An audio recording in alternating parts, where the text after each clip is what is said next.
Chers amis, nous allons découvrir maintenant une longue série de cours, extraits des enseignements du Hari HaKadosh.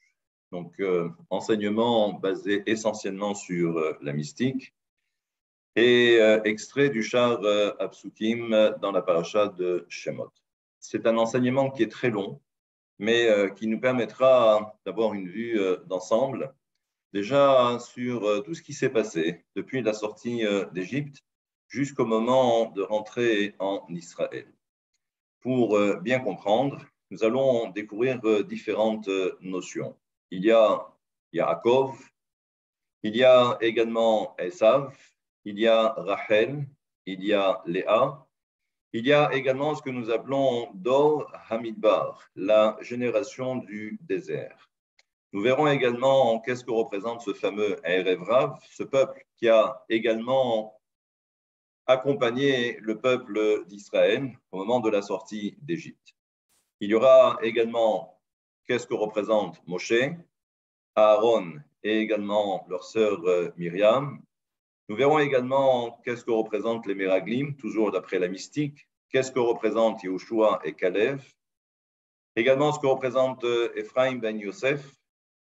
Et nous verrons également l'histoire de ces deux bâtons. Il y a dans la tradition, il y a ce qu'on appelle Maté Ha-Elohim, le bâton de Dieu, et il y a également le bâton de Moshe. Il y a également d'autres notions qui sont liées, comme par exemple le Be'er, le puits de Myriam, également le principe de la manne, également ce que nous avons appelé Anané Kavod, les 7 nuées, qui ont accompagné le peuple d'Israël. Et là, nous verrons donc, grâce aux enseignements du Hari, eh bien, nous dévoilerons, si Dieu veut, eh bien, quelle est la portée eh bien, de toutes ces notions que nous venons de dénoncer.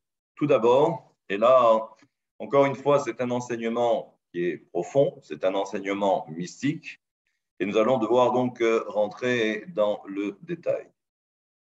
Nous avons un principe, je vais lire et en même temps traduire, comme ça permettra à ceux qui ont la possibilité, qui ont cette faculté de pouvoir écouter et en même temps traduire, mais c'est entrer directement dans le texte. Et il est dit, Veda, ki kol habechinot hanizkar kulam hem orot, sheyotzim mitoch zer anpin hanikra Israël. En réalité, toutes ces notions que nous venons d'aborder, à l'origine, ce sont des lumières qui proviennent du Zeher Anpin, qui est appelé Israël. Et nous avons expliqué à plusieurs reprises, nous savons qu'il y a ce principe des mouchin, les fameuses mouchin du Zeher Anpin. Et nous savons que les mouchin sont doubles. Vous allez comprendre pourquoi. Il y a ce qu'on appelle les mouchin qui proviennent du père, Abba, et il y a également les mouchin qui proviennent de la mère. Nous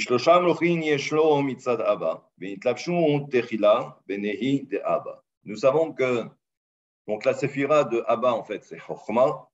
Nous savons que les mouchin proviennent déjà à l'origine, proviennent déjà en quelque sorte des 3 supérieurs de Chokhmah. Et ensuite, nous allons voir que ces 3 mouchin, ces 3 influx, vont descendre jusqu'au Netzach, Hod et Yesod des Abba. Donc, c'est les 3 dernières. C'est comme l'individu. Chaque fois que l'on doit produire quelque chose, tout provient au niveau du cerveau. Et ensuite, lorsqu'il y a procréation, ça descend jusqu'en bas. Et là, on comprend donc que ces 3 mouchin que l'on appelle Chokhmah, Bina et Da'at, à ne pas confondre avec les 3 séphirot Chokhmah, Bina et Da'at, là, c'est ce qui émane justement de Chokhmah, Bina et Da'at. Et là, donc, ce qui va émaner, c'est justement une Ehara, c'est une lumière, un éclairage qui provient justement de cette dimension de Chokhmah, Bina et Da'at. Comme si, eh bien, au niveau du cerveau, il y a ce qu'on a appelé donc les 3, Chokhmah, Bina et Da'at. Et donc, les 3 vont participer et vont produire quelque chose qui est à leur image.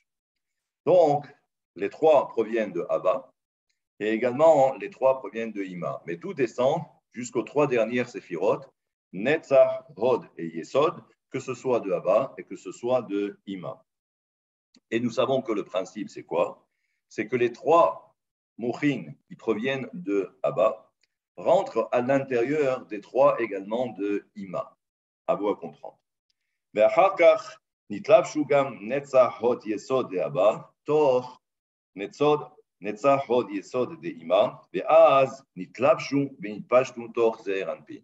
Et on va voir donc, comme les trois qui proviennent de Abba et les trois qui proviennent de Ima, les trois vont s'unir et ensuite vont descendre directement dans le Zéher Anpin et vont ensuite se répandre à l'intérieur du Zéher Anpin. Nous savons maintenant que donc, ces lumières, ces mouchin qu'on appelle Chochma et Bina, mais qui proviennent de Abba, Vechen de Ima et également celles de Ima, qui se trouvent dans Netzach et Hod. D'accord? Shel kol echad mehem, des deux, de Abba et de Ima. Mitpashtim bishne kavim shel Zahir. Et nous savons que lorsque ces lumières vont descendre à l'intérieur du Zéher Anpin, elles vont tout d'abord traverser ce qu'on va appeler les deux axes. Il y a l'axe droit et il y a l'axe gauche. Et nous savons donc que ce qu'on va appeler Moach de Chochma, qui provient de Abba et également de Ima, vont aller du côté droit, l'axe droit. Et les autres Bina, eh bien, proviennent justement du côté gauche. Donc, ça veut dire que voilà quelle est la répartition. Ensuite, Atzofam, jusqu'en bas.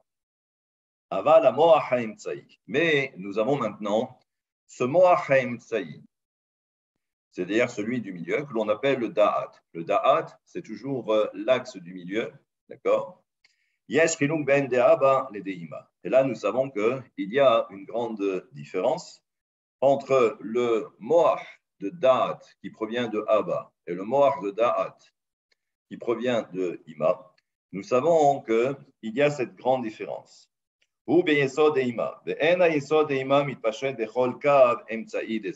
Et nous savons que la particularité du Da'at qui provient de Ima, eh bien, même s'il commence par l'axe central, eh bien, il s'arrête jusqu'au sternum.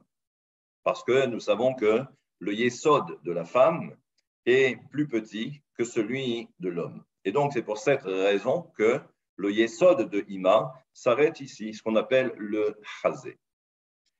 Ki hi nekeva, והיסוד שלה קצר מאוד, ואינו מגיע רק עד החזה של זעיר אנפין בלבד. ולכן, כאשר מוח הדעת מתפשט בכל גופה דזעיר אנפין, יש בו בחינת אורות מכוסים, אותם שהם למעלה עד החזה. Et donc, c'est pourquoi, ce qu'il faut comprendre, c'est que jusqu'au niveau du chazé, au niveau du diaphragme, il y a donc toutes ces lumières qui s'arrêtent jusqu'au niveau du chazé. Et ça, c'est ce qu'on appelle les lumières qui sont cachées. Dans la chassidoute, c'est ce qu'on appellera Alma Deitkasia. C'est le monde qui est caché. Bien que cette notion, on puisse la retrouver à différents niveaux. Mais c'est ce qu'il faut comprendre. Ve'orot megulim. Et ensuite, puisque, eh bien, ça se termine ici au niveau du diaphragme, nous savons que les lumières vont maintenant pouvoir se dévoiler. Il n'y a plus rien pour les retenir. Otam amitpashim lemata minechazeh. Aval hayesod de Abba ou Aou. Et nous savons que le yesod, donc autrement dit la brit mila de Abba entre guillemets, le fondement, eh bien comme il est beaucoup plus long, donc il va descendre encore beaucoup plus bas.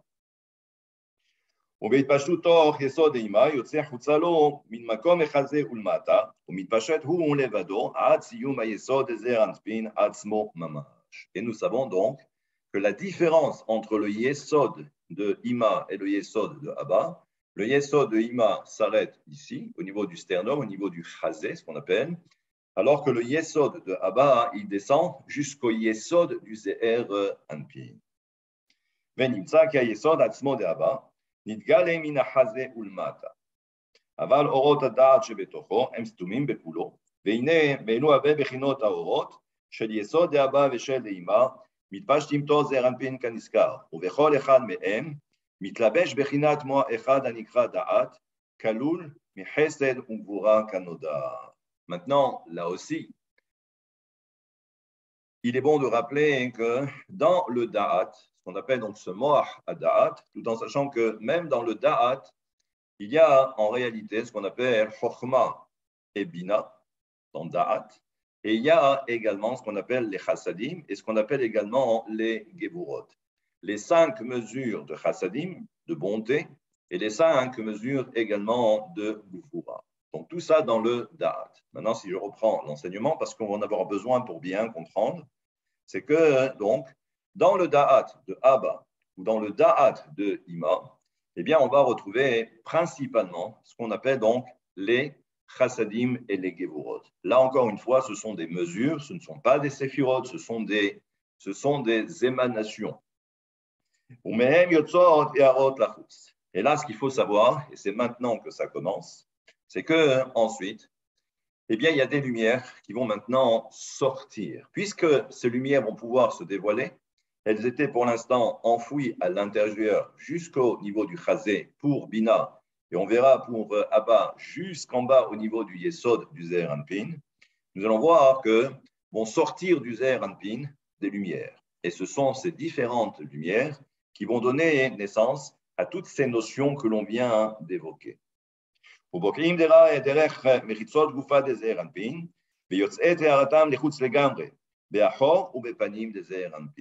nous savons aussi, là, c'est un principe que nous connaissons maintenant, c'est qu'au niveau du Zeir Anpin, donc il y a ce qu'on appelle la face, donc le visage, panim, et il y a également le dos.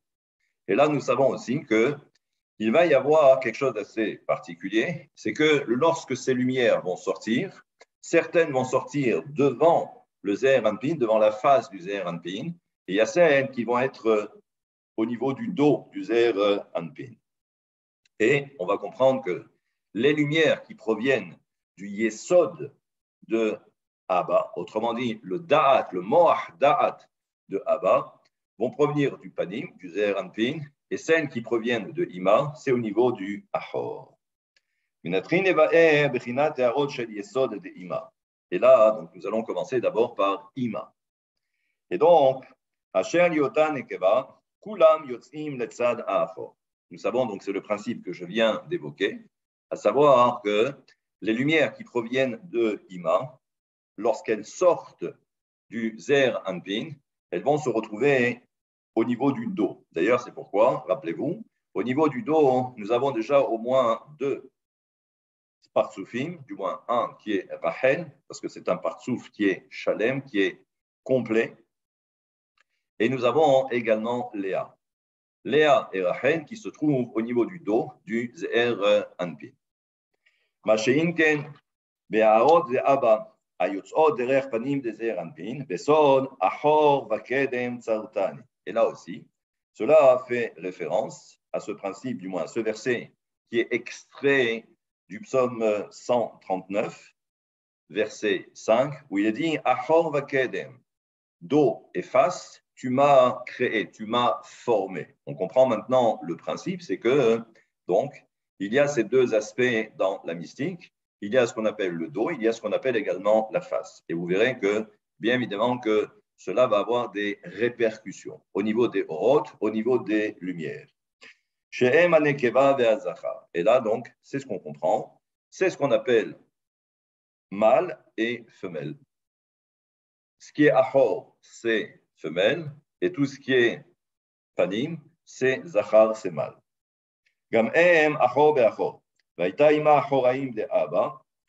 Ve'Abba aya bechinat panim. Et là aussi, nous savons qu'à un niveau supérieur, c'est ce que nous enseigne donc ici pour l'instant le Ari HaKadosh, où nous voyons que c'était également la position à un niveau supérieur entre Ima et Abba. Et donc là, on va retrouver exactement la même chose en bas, au niveau du Zeir Anpin et également de Rachel. Rappelez-vous, on a déjà eu l'occasion d'en parler à plusieurs reprises dans les différents cours, c'est que le Zeir Anpin et Rachel, eh bien, sont ce qu'on appelle dos à dos. Mais on verra qu'ensuite, cela va évoluer parce que c'est tout le principe. Mais ce n'est pas le but pour l'instant de ce cours. כי האורות דחסדים וגבורות דדעת דמצד אימה, יש בהם בית בחינות, כי מין החזה ולמעלה הם אורות מכוסים. Donc rappelez-vous ce que nous avons dit, c'est-à-dire que au niveau de l'axe central, là, on va voir qu'il y a ce qu'on appelle le moach, donc à da'at du yesod, que ce soit le yesod de Abba ou le yesod de Ima. Nous savons qu'en fait, il y a cette particularité. Jusqu'au chazé, donc toutes ces lumières qui sont contenues depuis le haut jusqu'au niveau du diaphragme, toutes ces lumières qui sont à l'intérieur, elles sont cachées. Et ensuite, on met chazé ou le mata, et à partir du diaphragme jusqu'en bas, eh bien, c'est ce qu'on va appeler em orot megulim. Ce sont des lumières qui sont dévoilées. Qui en ayesod ima mitpashet sham kaniska. Vlachen en earoteem shavim. Et c'est pourquoi on peut comprendre que ces lumières sont différentes, même si elles proviennent du même endroit, mais le simple fait qu'elles étaient cachées à un moment donné jusqu'au sternum, jusqu'au chazé, et les lumières qui se dévoilent ensuite, c'est vous allez voir qu'elles vont prendre de l'ampleur. C'est tout le principe d'ailleurs, que l'on verra un peu plus tard peut-être. ולכן אין הרותם שווים, ובצאתם לצד האחור, נעשו שם שתי פרצופים, אחד למעלה מהחזה, et là on comprend maintenant que ces lumières qui étaient contenues jusqu'au chazé, c'est-à-dire que jusqu'ici, jusqu'au sternum, donc de là jusqu'au sternum, eh bien ces lumières qui étaient cachées, elles vont donner naissance au niveau du dos, du Zeir Anpin, elles vont donner naissance à celles que l'on va appeler les A. Meliota oot mechosim hem dini. Et puisque ce sont des lumières qui sont totalement cachées, c'est pourquoi c'est ce qu'on va appeler dinim, c'est ce qu'on va appeler la rigueur.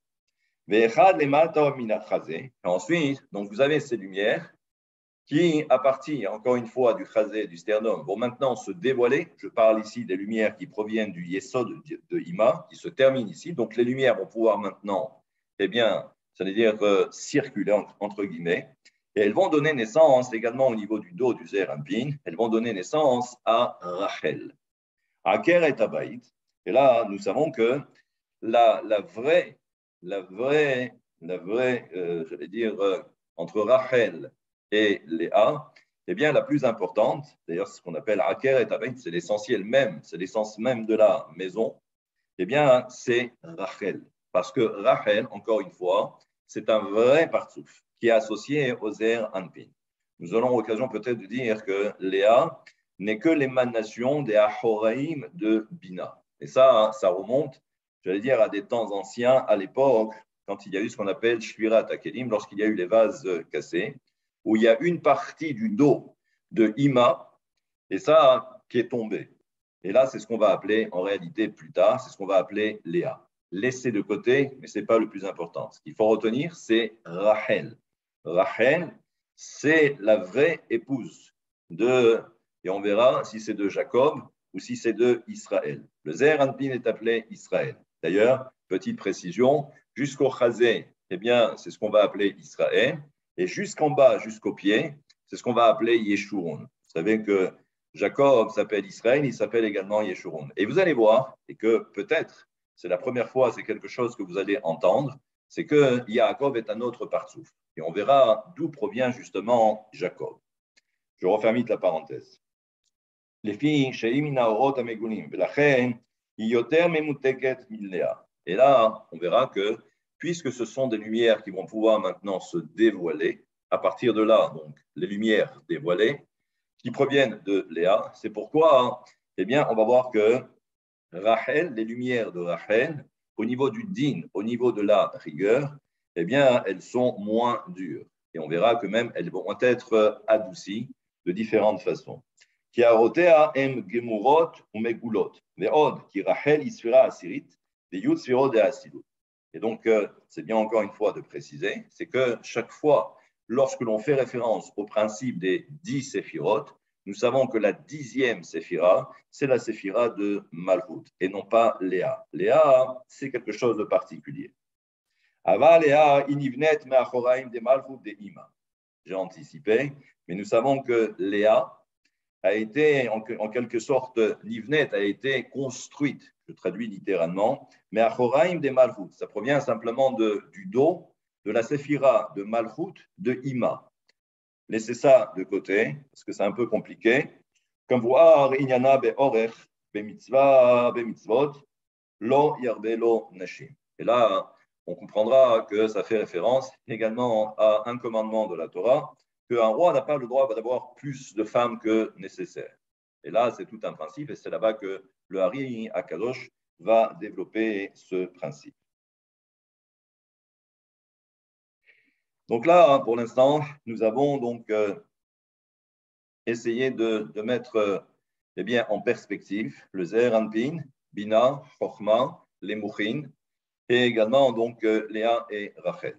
Tout le principe, c'est d'arriver à visualiser l'ensemble. À partir de là, vous verrez qu'en fin de compte, c'est assez simple. Mais il faut peut-être parfois revoir pour mieux comprendre. Parce que vous allez voir que ça va se compliquer au fur et à mesure. גם יתבאר אצלנו שינוי ב' שיש ביניהם, והוא כי לאה עומדת באחורי זעיר מנחזה ולמעלה, ופניה כלפי אחור דזעיר. Alors là, aussi, ce qu'il faut comprendre, c'est que, rappelez-vous, imaginez, ça, c'est la face. C'est la face du Zeher Anpin. Ensuite, il y a le dos. Maintenant, nous savons que, concernant Rachel, nous savons qu'ils sont dos à dos. La particularité de Léa, c'est que en fait, c'est la face de Léa qui donne le dos à ce qu'on appelle au Zeher Anpin. Donc, dos à dos pour Rachel, mais concernant Léa, eh bien, c'est la face de Léa qui regarde le dos du Zeher Anpin. Là aussi, bien évidemment qu'il y a une raison. Raison évoquée par le Ari Akadosh. Pourquoi dos à dos concernant eh bien, Rachel et le Zeher Anpin? C'est que nous savons que là où les forces du mal ont une emprise, c'est au niveau du dos. Et plus particulièrement, là où il y a du din, là où il y a de la rigueur. Maintenant, comme la séphira de Malchut, autrement dit Rachel, qui est la dernière, c'est là où, malheureusement, c'est elle qui est la plus proche des forces du mal. Et c'est pourquoi, d'ailleurs, le verset dira « Veraglea yurdot mavet » parce que ses jambes tombent dans le domaine de la mort. Quand on dit la mort, on fait référence, là aussi, aux forces du mal. Mais ça veut dire, dans le principe, que Rachel, c'est elle qui est au contact des forces du mal. Et encore une fois, les forces du mal ont une emprise au niveau de ce qu'on appelle Achoraim, c'est-à-dire le dos.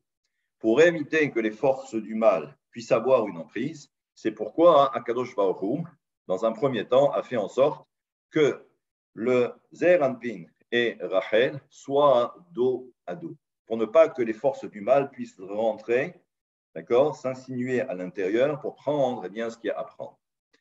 Au niveau de Léa, eh bien, il n'y a pas la même problématique. Tout d'abord, parce que Léa, elle provient de Bina. Et nous savons que les forces du mal ont peur de la Bina. Et donc, c'est pourquoi elle ne risque pas grand-chose. Et quand je dis pas grand-chose, là aussi, il y a une signification. C'est que, étant donné que Léa a une particularité, eh bien, les forces du mal n'ont pas accès, j'allais dire, aussi facilement. Et même si elles y arrivent, eh bien, c'est voulu. Parce qu'encore une fois, comme le dira le Ari Akadosh, il faut savoir que les forces du mal, c'est une nécessité pour que le monde soit viable. Je ne rentre pas trop dans le détail, mais ça veut dire qu'il faut quand même leur donner quelque chose à manger pour pouvoir exister. Et là, donc, on comprend.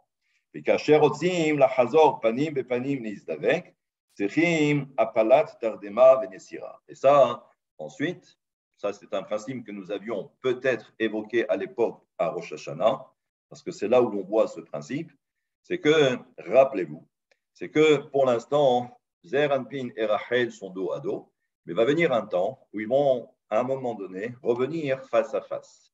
Et là, étant donné qu'il y aura tellement de lumière, tant au niveau du Zeher Anpin que de la Malchut, que même les forces du mal ne pourront pas s'approcher et ne pourront pas se servir, j'allais dire, au niveau du dos de Rachel pour récupérer son énergie. Et ça, c'est quelque chose de particulier. Et ça, c'est tout le principe, c'est tout le cheminement, c'est ce qu'on appelle Tardema, c'est là où on va endormir l'homme pour créer la femme, c'est ce qui est dit dans Bereshit. Et ensuite, il y a le principe de la Nessira, où l'on va en quelque sorte décoller l'homme et la femme pour qu'ils puissent ensuite revenir, eh bien, à ce moment-là, face à face. Pour l'instant, et ça c'est tout le principe du chauffard, mais on laisse de côté. Pour l'instant, c'est la première partie, mais vous allez voir que s'il y a ces lumières qui proviennent du Yesod, de Bina, et va donner naissance justement à Rachel et à Léa, eh bien, vous allez voir maintenant, et c'est ce que vous allez découvrir, parce que c'est quelque chose que je ne pense pas que vous ayez déjà entendu une chose pareille, bien que ça soit écrit dans les Kitvé Arizal, mais ce n'est pas quelque chose qui est j'allais dire, diffusé. Mais ça, vous verrez que donc, à partir du Yesod maintenant de Abba, pour maintenant se dévoiler devant le Zeher Anpin, eh bien, toutes ces notions que nous avons évoquées. Et ça vous permettra de bien comprendre ensuite c'est quoi la génération du désert, les Meraglim et tout le reste, tout ce que nous avons évoqué. C'est la première partie. Je vous laisse maintenant le temps de bien enregistrer l'ensemble.